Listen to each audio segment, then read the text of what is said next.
বন্ধুরা, সরিষার তেল দিয়ে দিচ্ছি। এর ভিতরে আপনার সরিষার তেলের ভিতরে আপনার পেঁয়াজ ছেড়ে দিচ্ছি।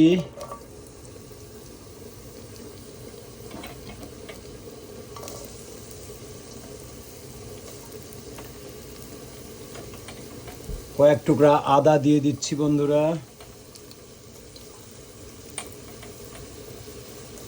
এর সঙ্গে আপনার রসুন দিয়ে দিচ্ছি।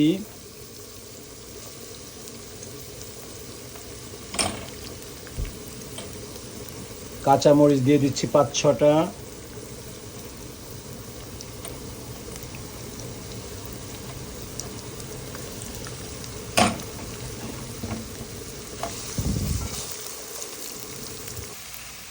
বন্ধুরা, আমার পেঁয়াজ রসুন আদা এবং আপনার কাঁচামরিচ ভাজা হয়ে গেছে। আমি এর ভিতরে আপনার গরম মশলা ছেড়ে দিচ্ছি, আপনার ৩ প্রকার, যেটা আপনার গরম মশলা দিয়ে দিলাম। এখন আমি আপনার বন্ধুরা ১ চামচ জিরার গুঁড়া দিয়ে দিচ্ছি, ১ চামচ ধনিয়ার গুঁড়া দিয়ে দিচ্ছি, কিছুটা লবণ দিয়ে দিলাম। এর সঙ্গে আপনার হলুদ দিয়ে দিলাম কিছুটা। বন্ধুরা, এখানে আপনার পেঁয়াজ রসুন আদা, আপনার শুকনো মরিচ, আপনার জিরা আছে, এটাও আমি আপনার কয়েক চামচ দিয়ে দিচ্ছি।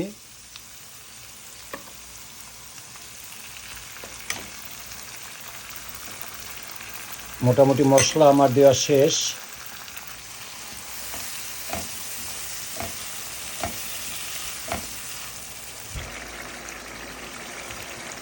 বন্ধুরা, মশলাটা অনেক সুন্দর দেখা যাচ্ছে। আপনার সব কিছু কী কী দিয়েছি আপনারা দেখেছেন। এখন আমি মাংসগুলো ছেড়ে দিব।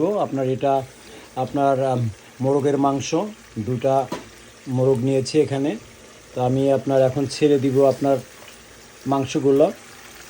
আপনারা দেখতে পাচ্ছেন আমি মাংসগুলো দিয়ে দিচ্ছি।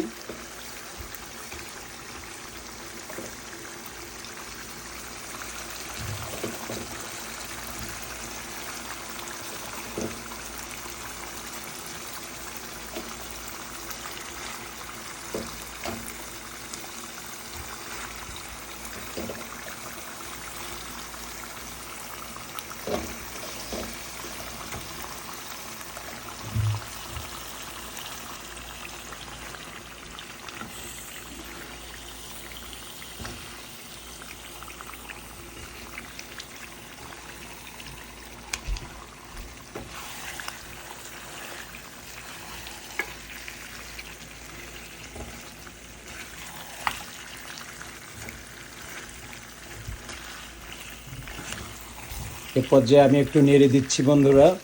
আমি এরপর ঢেকে দিব।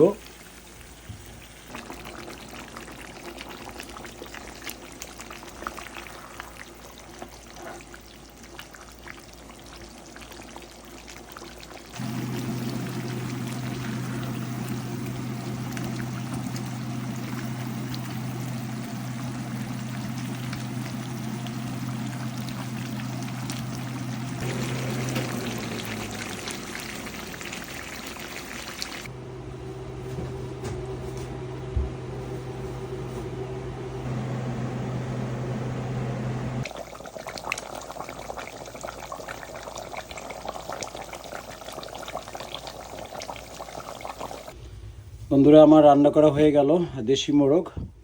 আমি এখন নামিয়ে নিচ্ছি।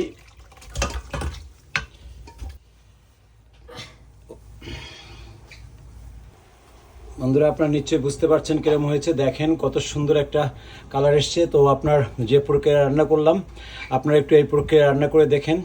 আমার মনে হয় যে খুবই সুস্বাদু হবে।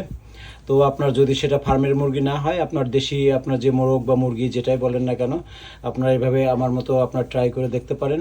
খুবই চমৎকার লাগছে। আমি জানি না কেমন হয়েছে। তো আপনারা ভালো থেকেন, সুন্দর থেকেন, সাথে থেকেন।